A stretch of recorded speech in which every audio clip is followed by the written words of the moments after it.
Hello दोस्तों। और due PhD interviews से रिलेटेड डेट्स और शेड्यूल्स आ गया है और मैं उसी पे बात करूंगा आज। और डिपार्टमेंट ऑफ पॉलिटिकल साइंस और आपका हिस्ट्री से रिलेटेड भी नोटिफिकेशन आया है।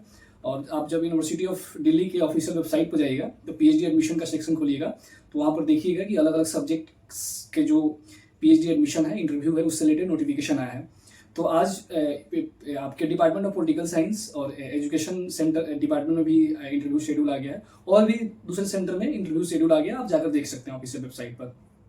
मैं बात करता हूँ पॉलिटिकल साइंस का। तो पॉलिटिकल साइंस का भी इंटरव्यू जिन लोगों ने भी पीएचडी के लिए अप्लाई किया था, गूगल फॉर्म जिन्होंने भरा था, उनका लिस्ट आ गया है और अप्रोक्सीमेटली 950 बच्चे बुलाए हैं इंटरव्यू के लिए। काफ़ी ज़्यादा बच्चे बुलाए हैं और 13 से इंटरव्यू चालू हो रहा है, 13 जनवरी से। और आपका इंटरव्यू जो है 28 तक चलेगा, 28 जनवरी तक। और आपके उसमें आप जाकर अपना नाम देख सकते हैं कि आपका नाम जो है अल्फ़ाबेटिकली उसमें दिया हुआ है। अगर आपका सिलेक्शन हुआ होगा इंटरव्यू के लिए, उससे आपको टाइमिंग पता चल जाएगा, डेट पता चल जाएगा और आपको स्लॉट, कौन सा स्लॉट में आपका मॉर्निंग है या शाम में है। उसके बाद अगर बात की जाए कि बहुत दोस्तों का जो एक खासकर जो जिन लोगों ने गूगल फॉर्म भरा था, तो एक कंसर्न आ रहा था। उस कंसर्न को मैं एड्रेस करने की कोशिश कर रहा हूँ। एक डाउट्स और कंसर्न था कि हमने गलती से दूसरा रिसर्च प्रपोजल अपलोड कर दिया है।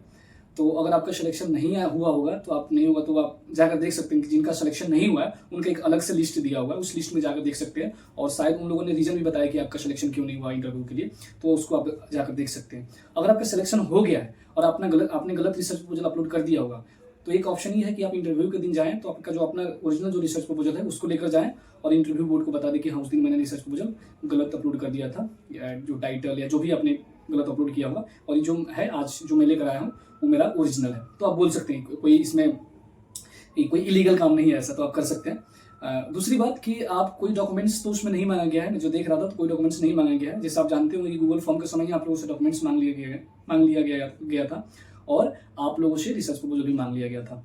उसके बाद अगर देखा जाए तो इंटरव्यू के लिए, देखिए अगर इंटरव्यू के लिए मैं बात करूँ तो ड्यू में टाइम ज़्यादा नहीं मिलता आप लोगों को। एक ही पैनल बैठता है वहाँ पर और टाइम बहुत कम मिलता है, 4 to 5 मिनट्स मिलता है। और ज़्यादा से ज़्यादा अगर आपका इंटरव्यू अच्छा जा रहा है तो 8 मिनट्स आपको मिलते हैं इंटरव्यू के लिए। तो मैं उसमें सजेस्ट करूंगा कि आप प्रिपेयर्ड रहिए कि आपका इंटरव्यू कहीं से भी स्टार्ट हो सकता है। इंटरव्यू आपका सेंट्रल क्वेश्चन से स्टार्ट हो सकता है या डायरेक्ट आपसे लिटरेचर से क्वेश्चन पूछना चालू कर दें, ठीक है, या आपके हाइपोथेसिस से क्वेश्चन पूछना चालू कर दें, या आपके रिसर्च मेथोडोलॉजी से क्वेश्चन पूछना चालू कर दें।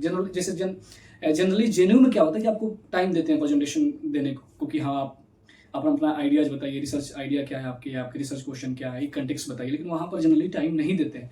तो उसके लिए मेंटली आपको प्रिपेयर्ड रहना पड़ेगा और एक शॉर्ट ब्रीफ अपने प्रपोजल का नोट्स बना लीजिए, उसका जितना हो सके रिवीजन कीजिए, अलग अलग तरीके से रिवीजन कीजिए कि मान लीजिए सेंट्रल क्वेश्चन से अगर क्वेश्चन आ रहा है तो किस टाइप का क्वेश्चन आ सकता है सेंट्रल क्वेश्चन से, रिसर्च मेथोडोलॉजी से अगर डायरेक्ट क्वेश्चन आ रहा है तो उसको कैसे एड्रेस करना है, लिटरेचर से अगर कोई क्वेश्चन आ रहा है तो उसको कैसे एड्रेस करना है। एक और बात बोला जाता है कि ड्यू में सिर्फ सोर्स वैल्यू वाले लोगों का होता है, तो हो सकता है, लेकिन मैं बहुत लोगों को जानता हूँ जो मेरे पिछले बार centre for political study JNU के मास्टर्स के स्टूडेंट थे, 4-5, उनका एडमिशन ड्यू में हुआ था। तो हो सकता है कि स्पेस कम हो, लेकिन स्पेस है और आप कोशिश कीजिए ईमानदारी से। क्या पता आपका इंटरव्यू अच्छा जाए और आपका एडमिशन हो जाए वहाँ पर। और बच्चे जो स्टूडेंट हैं इस बार जनरली बहुत ज़्यादा बुलाए हैं और मुझे नहीं लगता कि 40 सीट पर 900-1000 बच्चों को बुलाने का क्या मतलब है। तो उस पर मैं ज़्यादा कमेंट नहीं करूँगा, लेकिन मैं बस इतना ही बोलूँगा कि आप प्रपोजल पर ध्यान दीजिए, प्रपोजल का प्रिपरेशन कीजिए। और आप दूसरे सेंटर से आते हैं, आप हिस्ट्री, आप फिलोसफी का इंटरव्यू शायद हो गया मुझे जहाँ तक पता है, हिंदी का भी शायद नोटिफिकेशन नहीं आया है। तो आप जो ऑफिशियल वेबसाइट है उस पर विजिट करते रहिए, उसको देखते रहिए। कुछ सेंटर का आ गया है शेड्यूल, तो उसको आप जाके ऑफिशियल वेबसाइट पर देख सकते हैं। जिनका नहीं आया उनको मेरा सजेशन रहेगा कि आप ऑफिशियल वेबसाइट पर जाकर विजिट करते रहिए और देखते रहिए और आपको वहाँ से आइडिया लग जाएगा कि हाँ, आपका शेड्यूल आया है कि नहीं आया है। और अगर आ जाता है तो उसके हिसाब से आप अपना स्ट्रेटजी बनाइए, प्लानिंग कीजिए।